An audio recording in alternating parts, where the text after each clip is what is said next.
Hey guys, here I am again, Barry with Barry's 8-Track and Classic Car Radio Repair.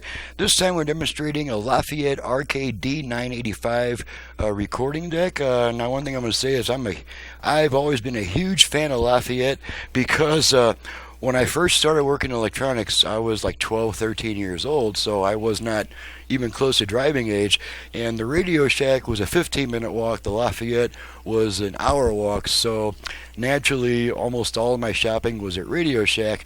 Radio Shack and Lafayette were almost identical as far as what they sold. They sold stereo equipment, parts, CB radios, pretty much the same stuff that Radio Shack was doing.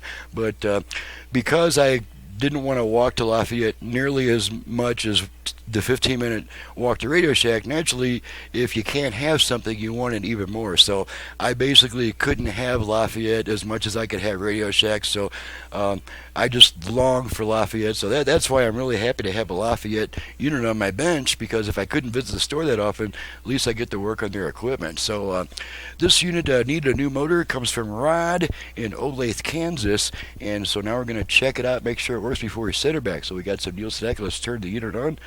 Not many of these units have an on-off switch.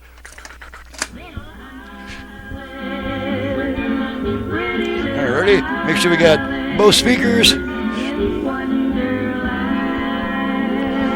Alrighty, let's run it through some programs. This advice that a boy to love.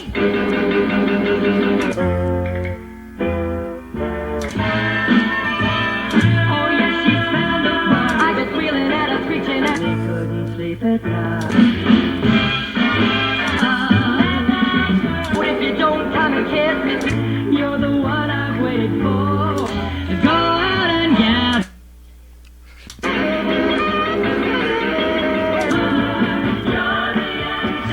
Okay, there's not much to test on a home unit. Just make sure it plays and changes tracks and all that. So we're good to go. She's ready to go back to the customer. And since it is Saturday, I'm probably going to take the rest of the day off and do some housework and stuff like that. So I'm Barry with Barry's 8-Track and Classic Car Radio Repair. To reach me for service, please visit the website that's in the description below. And if you download and print a work order, it'll save us both about half an hour on the phone with the 20 questions thing, because all my options and prices are right there on my work order, including options for turnaround time. So please make that the first step towards asking me about my prices. That keeps me on the bench where the work actually gets done. I don't get any work done on the phone. So if you can refer to written material as much as possible, that's greatly appreciated. Thanks so much for watching and listening, and thank you, Rod, for your business all the way from Kansas, and we'll see you next time.